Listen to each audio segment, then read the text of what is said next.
What's going on, guys? Welcome to another episode of Second Guessing with Stress, and I'm your host, Garrett Williams, aka Texans commenter.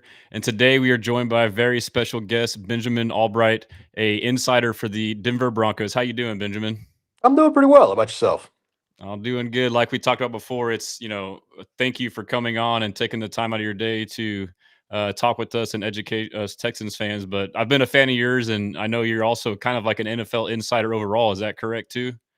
I get some information here or there, and so I try to pass that along. Yeah, I've noticed over the years, like I mentioned before, I kind of got into what I was doing. You're a name that I had recognized. But yeah, I mean, we'll just dive right in. We got you for about 30 minutes. So, yeah, I think the thing we can start off with is are there any updates from the Broncos side as far as injuries? Obviously, we know Pat Surtain is out. I believe this is the second game that Dre Greenlaw is back. So maybe just touch on injuries, guys that are questionable, not playing, guys that are recently playing, things like that. Yeah, Sertan is out. Marvin Mims is out. He did not clear the concussion protocol, so he'll be out. And that one just has a lot of people really upset because that was a situation where the Broncos are blowing out the Cowboys, and he was not supposed to be back out there. It was supposed to be the backups, and somehow that message didn't get conveyed, and our special teams coordinator didn't get it conveyed, and so he went back out there, got a concussion late in that one, and he's out for this game. And that's a big deal because you got two defensive teams, and what Marvin Mims gives you in field position on the return game is kind of huge. He's significantly better than R.J. Harvey, and so that's going to be a big deal in this one. Nate Atkins, maybe not a household name, but also kind of a big deal. He's probably out for this one as well. Atkins is kind of the H back low zone guy for the Broncos. Play a little tight end. They split him out at receiver. He has one touchdown this year. Had three or four last year, but he's kind of in that low red zone. They like to use him as a bit of a mismatch guy. So that's going to be a thing. Part of the reason they signed Mercedes Lewis this week, the old tight end, is just he offers inline blocking, a little bit of that as well. So there's that. Dre Greenlaw will be back for this one. Greenlaw, who was back for one game against the New York Giants, and then turned around and at the end of that game chased the referee off the field and threatened him. Got suspended for the Dallas game last week, so he is back. This will be his second game in uniform for the Broncos, so that should cover most of the injury front there. That's funny. You kind of say that stuff. It kind of comes back to me. So the Dre Greenlaw thing, he was obviously coming off injury too. Like, had he played much prior to that? And then, because I was listening to some of y'all's pressers to kind of get insight, and it sounded like there may be some ramp up of Dre Greenlaw, or is he like full bore or full go? You think, or He's full go. He had not played. He practiced a little bit of training camp, re-aggravated the quad and had some other stuff, and it just took him a while to finally get healthy. And so that's where he's at. He should be a full go though. He was on a pitch count in the Giants game, only played like 20 snaps, but he should be a full go in this one. And then as far as the fullback H back, I mean, to me, those are like the huge injuries. Like it's been a factor for the Texans. They had, their fullbacks and H backs and tight ends get hurt. And then you have guys that are former running backs that you're trying to do in that position. Now y'all are probably going to have Mercedes Lewis do that, who's just a big blocking tight end essentially. So do you think that's not only impactful in the red zone, but as far as like the run game, like from my understanding, Sean Payton is a coach that, throws everything at you. They run wide zone, mid zone, inside zone, duo, power counter. And so it sounds like an H-back is a big part of that. Is that a concern for you to affect just the overall effectiveness of the run game? I mean, it's a concern for me. I don't think the average football fan, is picking up on that. They do throw a little bit of everything, but they don't use. I mean, the fullback or H back is probably only out there 5 to 8 plays, a game. So they've got a couple other guys they can sort of stick in that role. Adam Prentice has played both halfback and fullback. There are guys that they can sort of do that with, but it does. I mean, he likes to hand the ball off every couple games to the fullback near the goal line. He does, and they like to do that kind of stuff. And so it is a significant thing, but I wouldn't say you'd see that on significant snaps. Gotcha. And so it sounds like too, short yardage, not only goal line, but that kind of one, you can hand it off to him, and also two, kind of get some more creativity. But I guess to kind of finish up on the injury front, Pat Surtain, obviously reigning defensive player of the year. I saw like the spread was like, Broncos by 1.5 points, and then after, I assume it's because Surtain was out, it flipped to 1.5 points to the Texans. Can you talk about like one, his impact, and two, what you expect? Like from my understanding, Vance Joseph likes to run a lot of man and run some blitzes based off of that, probably because of Pat Surtain allows him to do that. So do you expect him to adjust the game plan at all? Well, they'll have to. I mean, part of what Surtain does is take away a third of the field. The Broncos like to run a lot of. They'll throw different looks at you, but most of what they're running is cover one, one robber, that kind of stuff. And so they like to have the corners out on an island, and he kind of takes a third of that away. That's why Riley Moss is the most targeted corner in the NFL. And Moss is a decent corner, but people would rather throw over there and test him than they would anything else. Now you got Chris Abrams-Drain stepping into the the Pat Surtain Jr. role. Abrams Drain plays the position a little differently. Surtain kind of plays trail technique and then uses his athleticism to catch up, make plays on you. Abrams Drain is more playing off and kind of let the thing develop in front of you, read your hips, and then come down and make the tackle. He's a very sure tackler, I'll say that. Maybe not as good a corner as Surtain, obviously, but a better, maybe as good a tackler.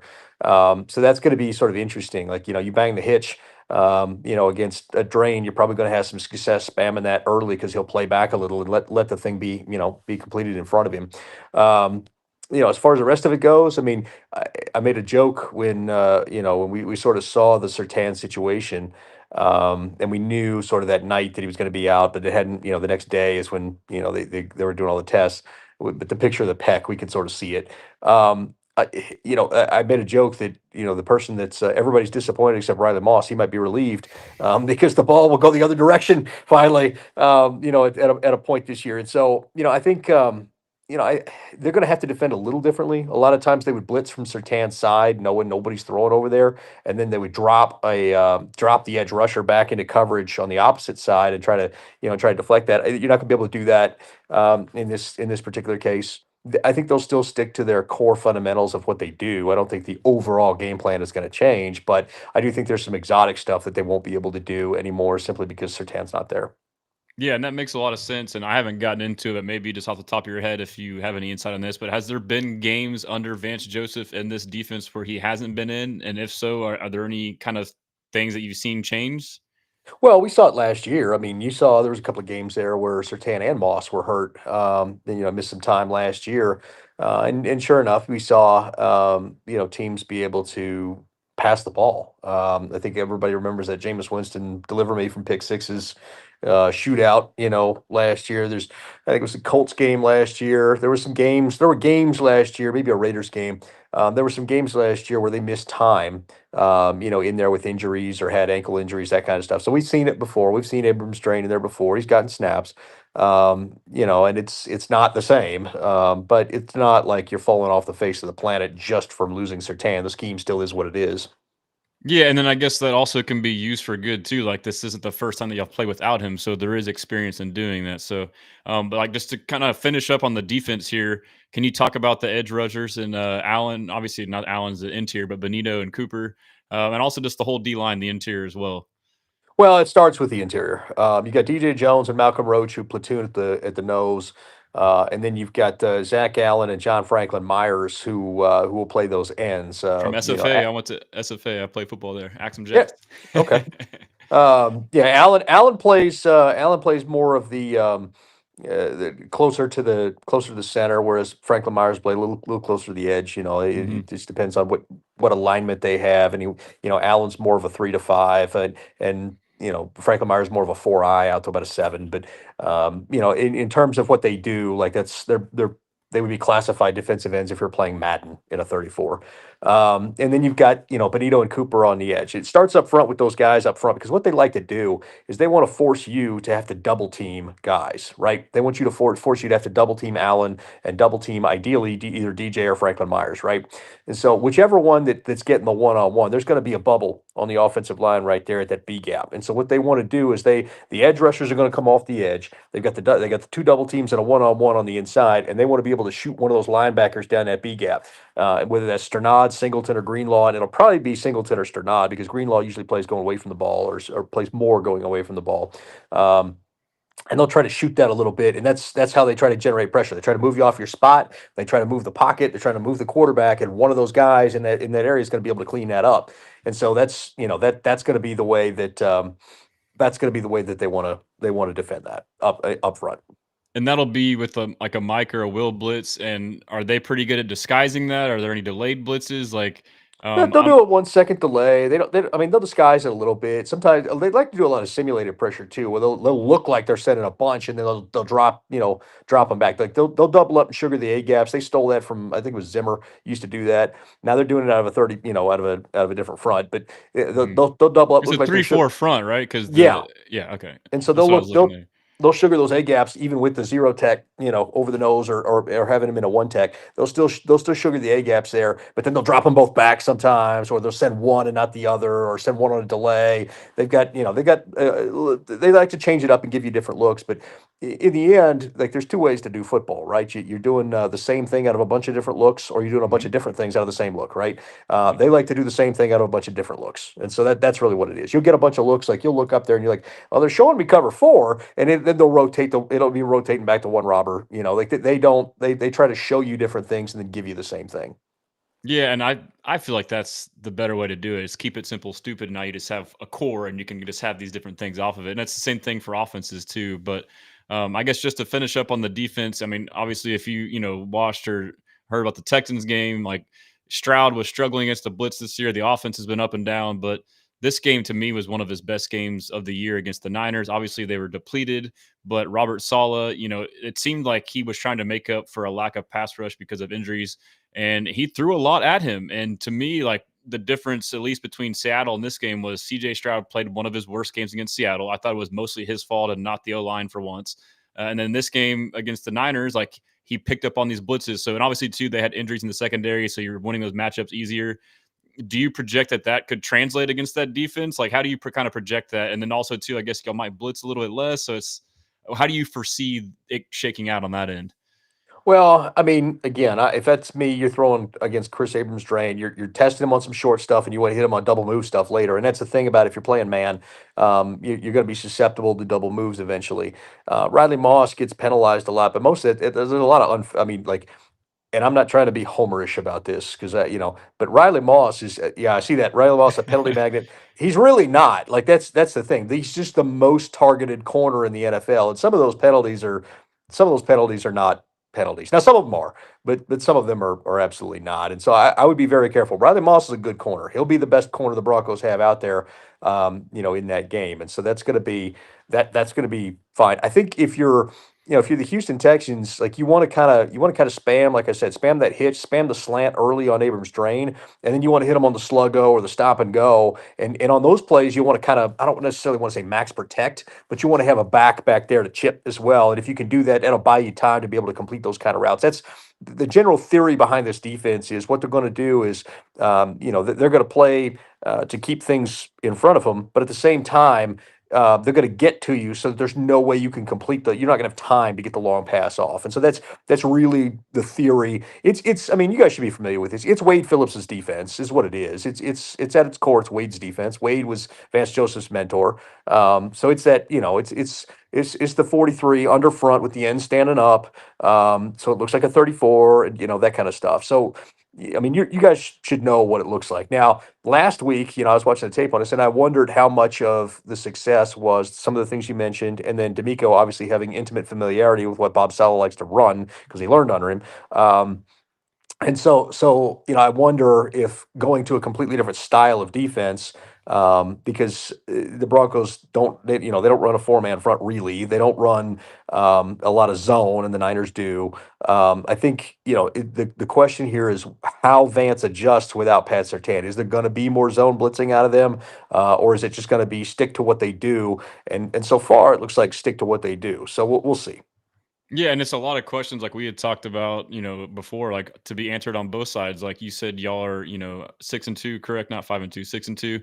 And but you still said like an honest assessment is like we still don't know if we're really that good, like because based off of who you're playing, and then like the Texans offense has been bad and showed signs of being good, but they've all been against depleted teams. So shifting over to the Texans offense and the Broncos, I guess on the Texans offensive side, we're staying on the same side, but we want to see how they are. And you mentioned, the extra blocker. We've been running a lot of heavy personnel too, with Blake Fisher as that third tight end. So, as you mentioned, as far as having that extra protection, and that could be the answer to that. So, but now on the flip side, we will switch over to the Texans defense.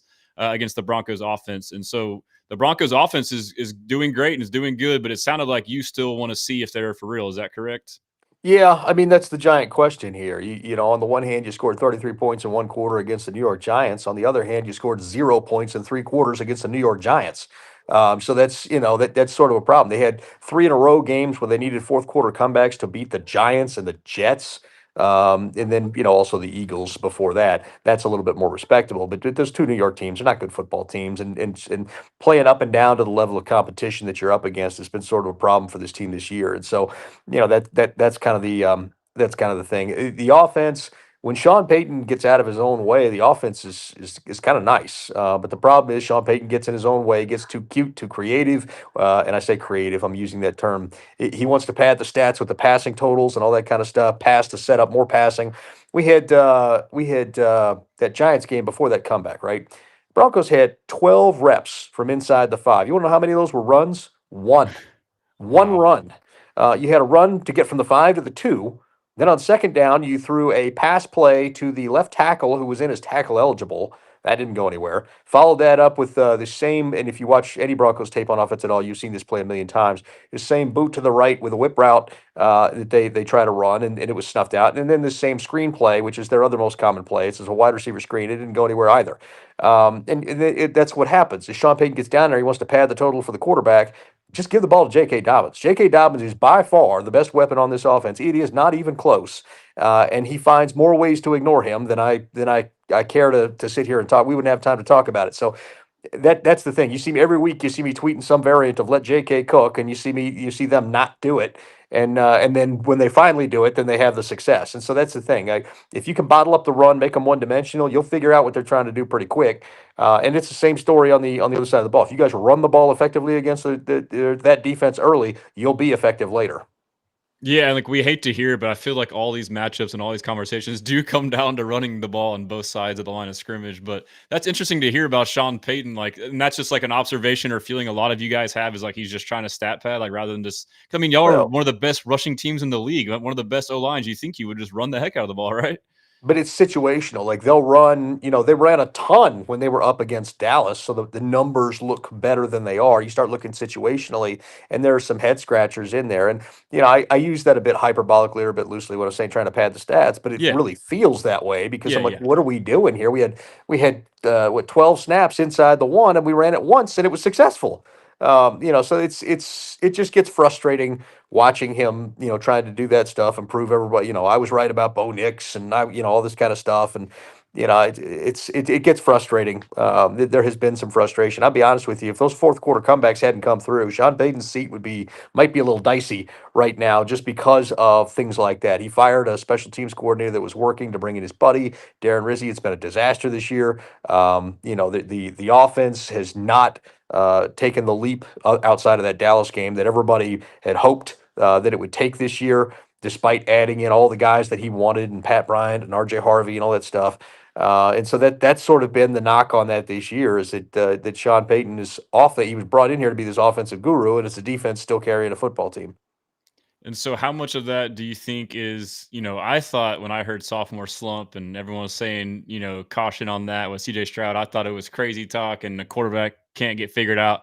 I was humbled and wrong. So, like, is that part of it that, or is it more so just Peyton trying to get too cute? But it also seems too, like, from what I've heard, is like a lot of his offense is making it easy for the quarterback. Like, a lot of the throws are screens or behind the line of scrimmage. So, he's not having to ask him to do too much. Yeah, that's the other part of this is does he trust this quarterback that he's sitting there saying is a MVP caliber quarterback? Because it's a lot of easy button type stuff that, but then I say it's easy button stuff, but then we're missing other easy button type stuff. Where are the slants? Where's the shallow crosser? Where's the other easy stuff that you can do? It's like he does some easy things, but only one type of easy thing, and it's either screens or deep shots. They're sideline deep shots, and they've struggled to connect on those this year. They just have not done well connecting those. So I think, overall, I think Sean Payton's a good coach. Don't get me wrong, but I just feel like there's some stuff here that just doesn't make sense relative to the rhetoric that comes out on those kinds of things. And Bo has a tendency to run a little hot early in games. He threw an interception right off the bat in the Dallas game, and everybody's like, Wasn't it "Oh like a no!" no look he tried to, Oh, right? but he dropped the arm socket, sidearm, and threw He's it. trying to pimp It it, was 4 feet behind. It was huh? 4 feet behind the receiver on the slant. And Bo runs a little hot at the beginnings of games, and you got to find ways to settle him down because the passes are just off the mark early in games, and then once he gets in his groove, it gets better. But it's early in games, those first two series for the Broncos this year. If you go back and look, a lot of them have been three and outs. A lot of them have been just ugly, honestly, series. And of course, you're not helping that by not running the ball. It's like it'll be like three passes that are all like horrible, and you're like, what are we doing here? Run the ball, let him get comfortable here, and then let's get going. So that's sort of been the knock on this thing, and I think the fans want to see the offense look more like it did last week against Dallas. I'm not holding my breath based on what I've seen, especially looking at tape on you guys' defense, which is very fast.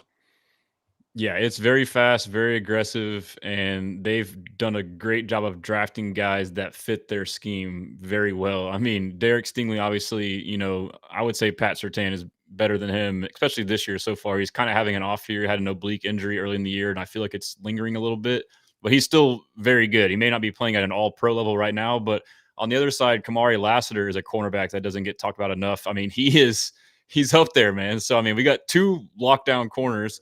Kalen Bullock, a safety, the deep safety, the free safety. He's a young safety, still improving, but he's a rangy center fielder. Obviously, we had a failed experiment with CJ Garner Johnson, but the guy who stepped in, MJ Stewart, at the very least, all you need to do at strong safety in this defense is just play by the rules and do what D'Amico tells you, and we'll be fine. And he's physical. So, not to mention, I think the best edge rushing duo in the league when Will Anderson Jr. and Daniil Hunter. That's kind of where it all starts. But to me, you have potentially the best tandem of cornerbacks and potentially the best tandem of edge rushing duos. Like that's the core of your defense.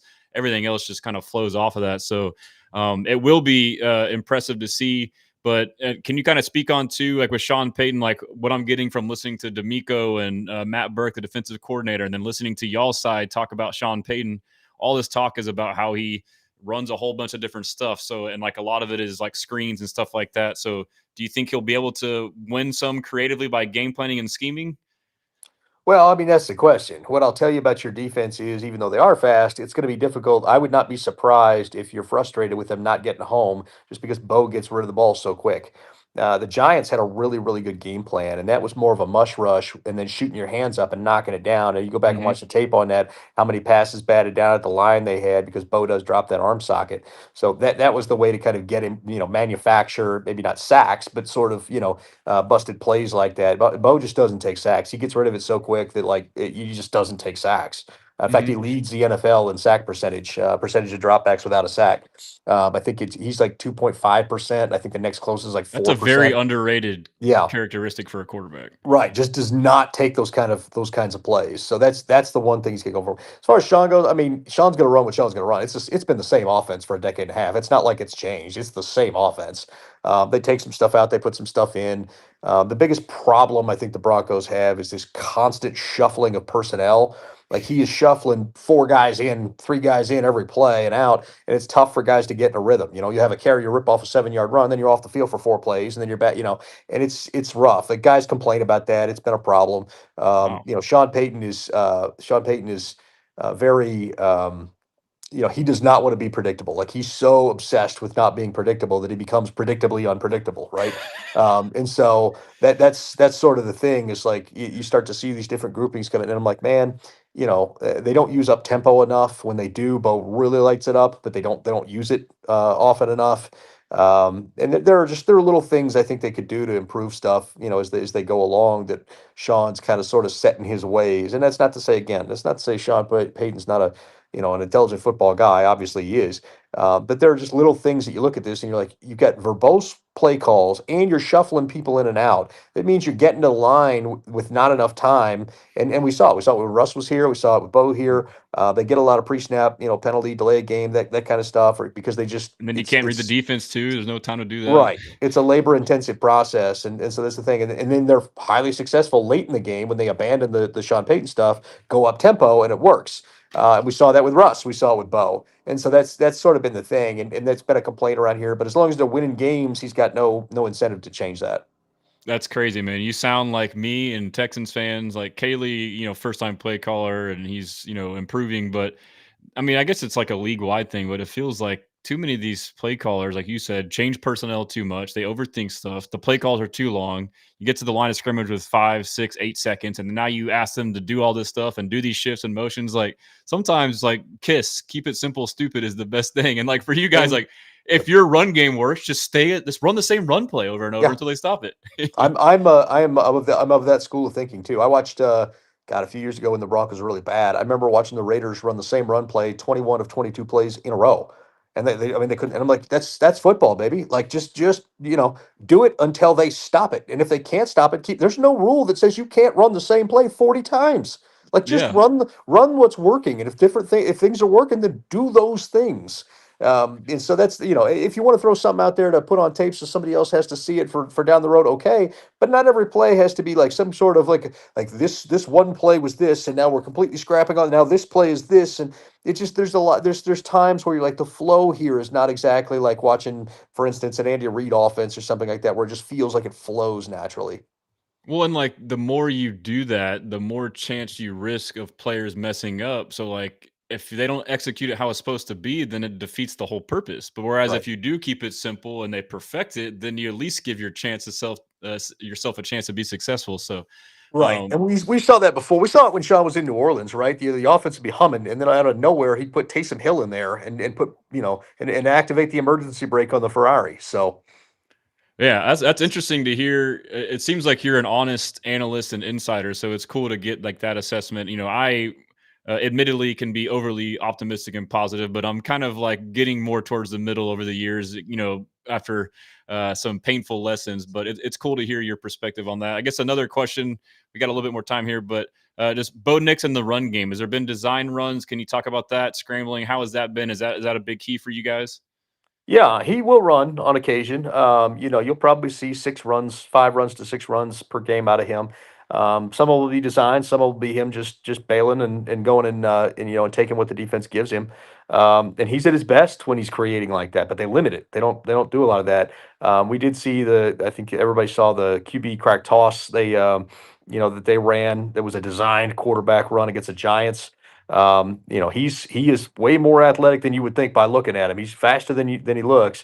But and he's at his best when he's creative like that. But they don't let him do him that often. And to be honest with you, in this game with Shazier back there and how he plays through the whistle, I don't know that I'd necessarily expose my quarterback to that.